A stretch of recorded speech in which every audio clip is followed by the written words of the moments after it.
Indonesia.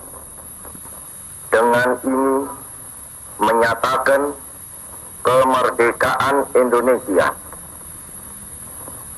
Hal-hal yang mengenai pemindahan kekuasaan dan lain-lain diselenggarakan dengan cara saksama dan dalam tempo yang sesingkat-singkatnya. Jakarta, 17 Agustus 1945, atas nama bangsa Indonesia, Soekarno, Hatta. Shalom, selamat pagi anak-anak. Bagaimana kabar hari ini? Semoga kalian semua dalam keadaan sehat dan baik-baik saja ya nak. Tidak terasa, pada pertemuan kali ini kita sudah memasuki yang namanya bab 4.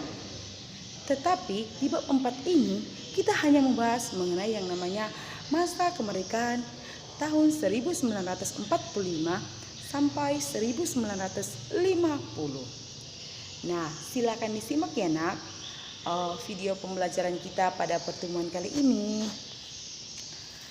Adapun yang akan kita pelajari yaitu mengenai yang tadinya adalah masa kemerdekaan Indonesia pada tahun 1945 sampai 1950.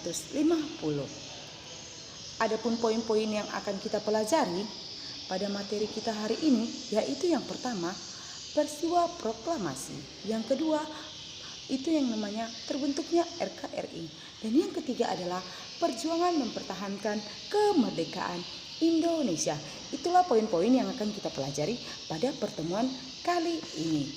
Nah, di pertemuan ini juga yang pertama yang akan kita bahas yaitu mengenai yang namanya proklamasi kemerdekaan Indonesia. Proklamasi kemerdekaan Indonesia. Kebebasan yang dirasakan saat ini tidak lepas dari peristiwa proklamasi kemerdekaan Indonesia pada tanggal 17 Agustus 1945. Melalui peristiwa tersebut, Indonesia resmi menjadi negara merdeka, berdaulat, adil dan makmur yang terbebas dari belenggu penjajah. Tentunya, kemerdekaan ini tidak didapat dengan cuma-cuma. Di balik itu, terdapat perjuangan para tokoh nasional dalam mempersiapkan kemerdekaan tanah air. Mulai dari pembentukan BPUPKI hingga pelaksanaan proklamasi. Sejatinya, persiapan kemerdekaan Indonesia dimulai ketika Jepang menghadapi Perang Dunia Kedua. Kala itu, Perdana Menteri Jepang yaitu Jenderal Kuniakuiso memberikan janji kemerdekaan untuk Indonesia. Pemberian janji kemerdekaan kepada Indonesia bertujuan untuk menarik simpati rakyat Indonesia. Sebagai pembuktiannya, Jepang mengizinkan pengibaran bendera merah putih di kantor-kantor, tetapi harus berdampingan dengan bendera Jepang. Nah, yang pertama yang akan kita pelajari yaitu mengenai BPUPKI. Berkaitan dengan yang namanya Jepang berjanji yang telah dikemukakan oleh pihak Jepang tersebut tadi.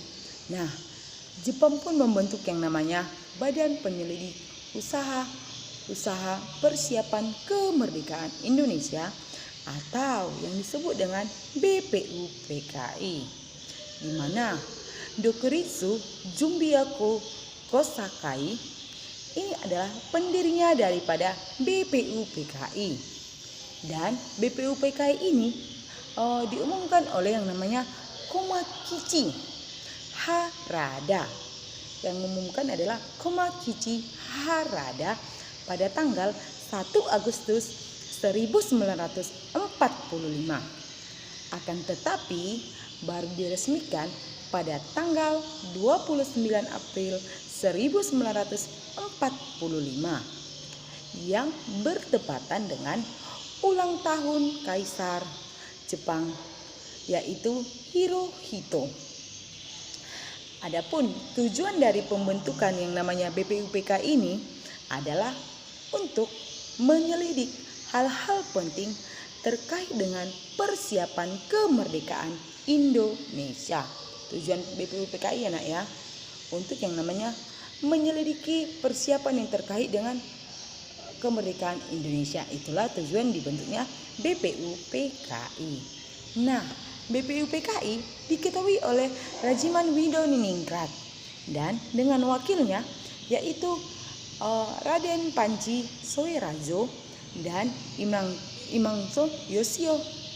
Dan BPUPKI beranggotakan 67 orang yang terdiri daripada 60 orang Indonesia dan 7 orang yang berkebangsaan Jepang yang bertugas untuk mengawasi. Dalam aktivitasnya, BPUPKI mengadakan sidang sebanyak 2 kali, di mana sidang yang pertama berlangsung pada tanggal 29 Mei sampai 1 Juni 1945 dan membahas tentang rumusan dasar-dasar negara Republik Indonesia. Dan sidang yang kedua itu dilaksanakan pada tanggal 10 Juli sampai 17 Juli 1945 dan membahas tentang bentuk negara, rancangan undang-undang dasar hingga pendidikan yang ada di Indonesia. Itulah yang namanya aktivitas daripada BPUPKI yang terdapat di sidang pertama dan sidang kedua.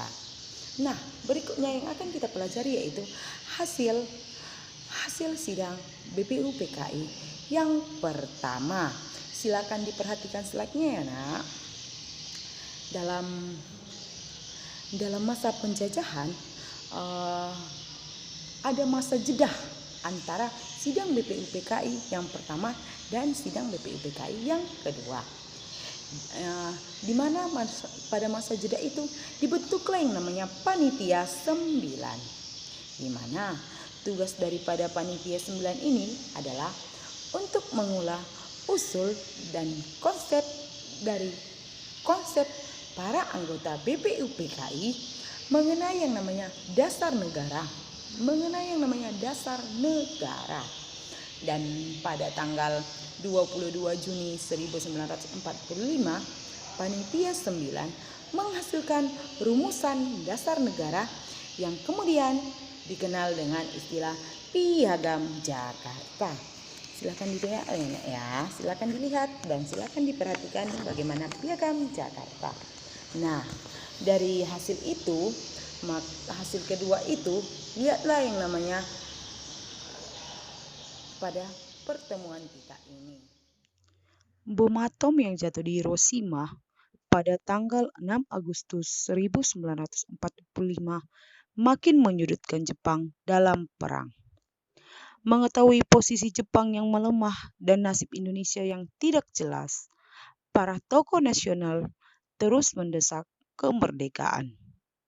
Dan untuk melunasi janji kemerdekaannya, perwira tinggi Angkatan Jepang yaitu Terouchi menyetujui pembentukan PPKI atau Dokuritsu Junbi Linkai, di mana tugas PPKI adalah mempersiapkan segala sesuatu yang berkaitan dengan keperluan pergantian kekuasaan dari pihak Jepang kepada bangsa Indonesia.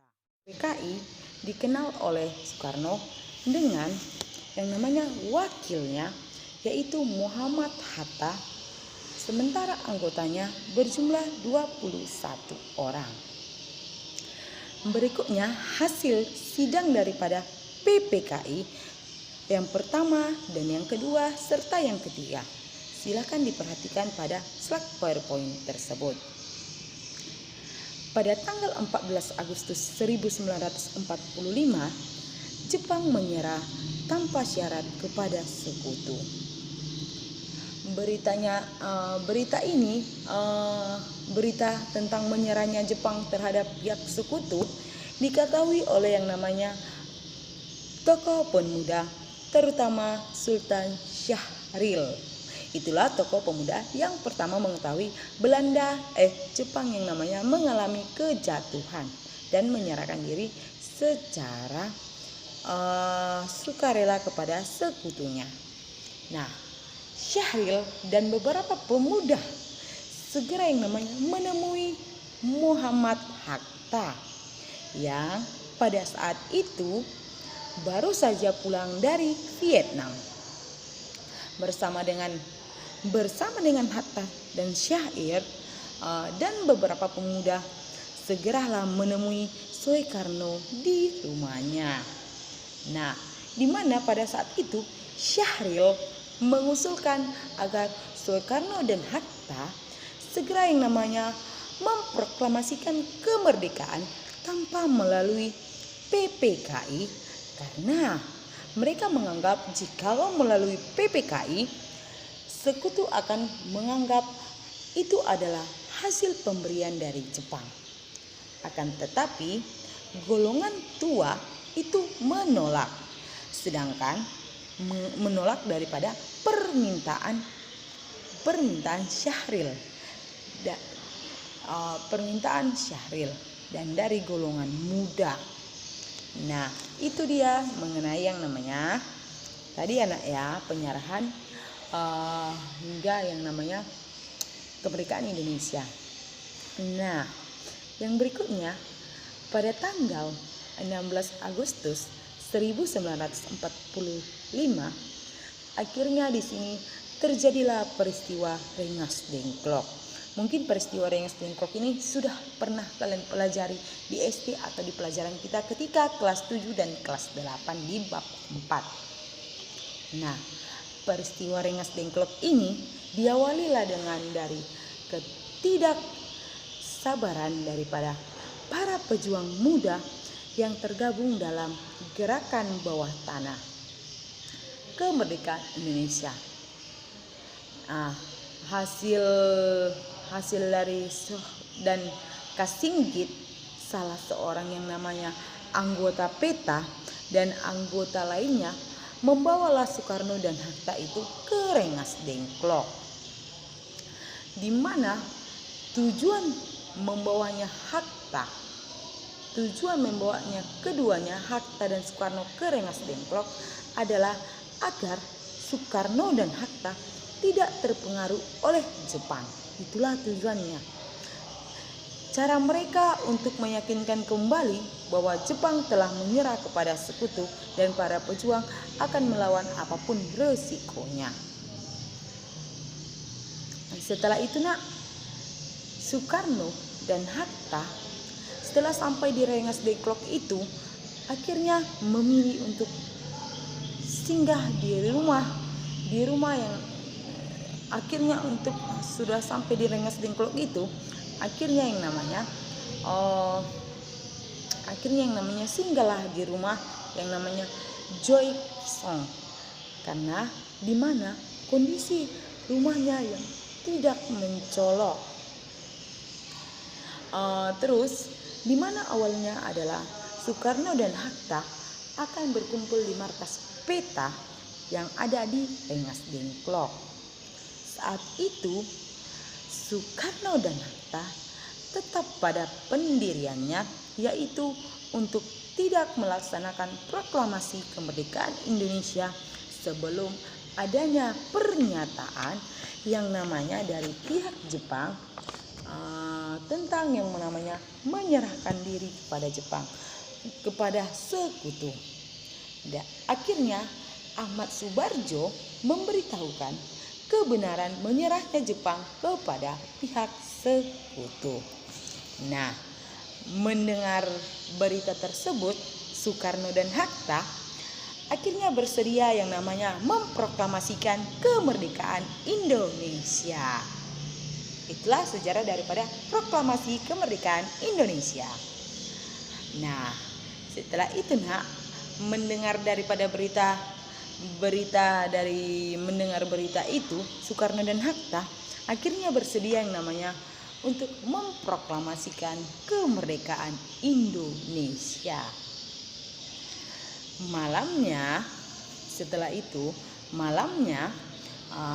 Setelah sampai di Jakarta, Soekarno-Hatta langsung menuju ke rumah kediaman Laksana Maeda. Rumah Laksana Maeda inilah yang kemudian dijadikan sebagai yang namanya tempat untuk merumuskan naskah teks proklamasi. Daripada itu, ada hasil-hasil yang berkaitan dengan perumusan teks naskah proklamasi. Silakan diperhatikan slide-nya. Proklamasi adalah momentum penting bagi Indonesia, kemerdekaan bangsa Indonesia yang merupakan langkah awal menata diri untuk diakui keberadaannya oleh dunia internasional. Dan tepat pada pukul 10 pagi, upacara proklamasi kemerdekaan Indonesia dilaksanakan di Jalan Pegangsaan Timur nomor 56 Jakarta. Upacara itu dimulai daripada yang namanya pidato dan pembacaan proklamasi. Kemudian yang namanya dilanjutkan dengan pengibaran bendera merah putih oleh Lahti dan Suhut, yang dimana pada saat itu juga hadir serentak untuk menyanyikan lagu kebangsaan Indonesia, yaitu yang berjudul Indonesia Raya di dalam upacara proklamasi. Dan upacara tersebut juga ditutup oleh kata sambutan daripada Wali Kota Jakarta Suwirjo dan Muwardi. Berikutnya adalah sambutan rakyat terhadap proklamasi terhadap kemerdekaan. Silahkan diperhatikan slide-nya. Oke. Nah, dari situ terbentuklah yang namanya negara NKRI, Negara Kesatuan Republik Indonesia. Pada saat itu, proklamasi Indonesia belum memiliki yang namanya pemerintahan dan sistem administrasi wilayah yang jelas.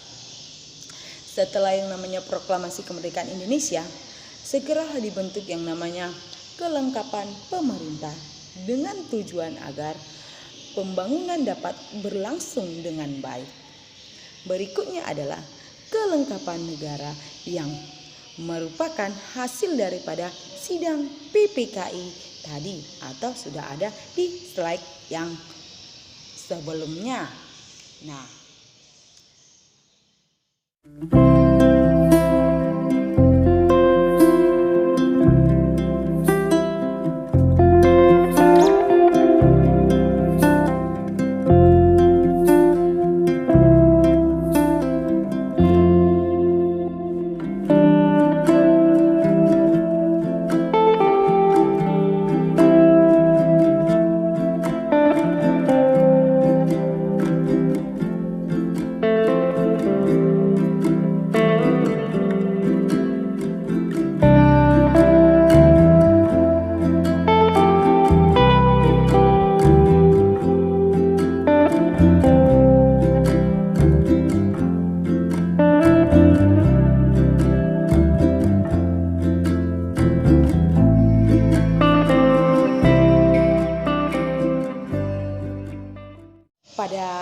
pada hari itulah ulang tahun RI pada tahun 1965. Nah, sampai di sini pertemuan kita, Nak. Shalom, selamat pagi.